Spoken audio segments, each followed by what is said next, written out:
this were, 10, 15, 20 years ago, and it was for any vaccine that we wanted to make, you would say a vaccine from the time you start to the time it's approved to be safe and effective is several years, 5, 6, 7 years.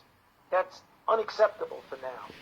So what happened is that as soon as we got the sequence of the virus from the Chinese, we pulled it out of the public database and stuck the gene into a vaccine platform and worked on it literally within a day of when it came out. 65 days later, namely 2 days ago, we gave the first injection to a normal volunteer for a phase 1 trial to see if it's safe. That's the fastest that's ever been done. That's the good news. The challenging news is that even at that rocket speed, it's going to take a few months to show that the initial safety is okay. Then you go into a phase 2 trial, which instead of involving 45 people, which we have in the phase 1 trial, it involves hundreds, if not thousands of people.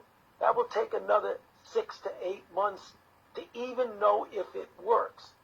So at the fastest we can go, it's going to take a year to a year and a half to know if we have a vaccine that we can use.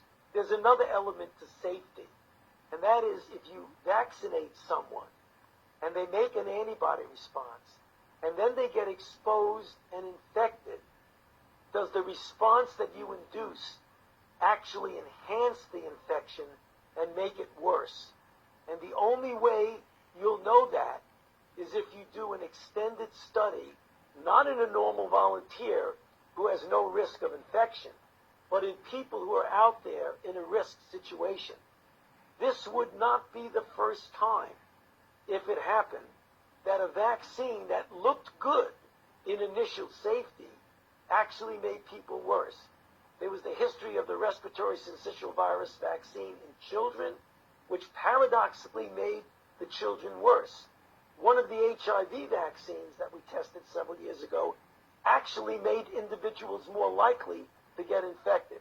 So you can't just go out there and give it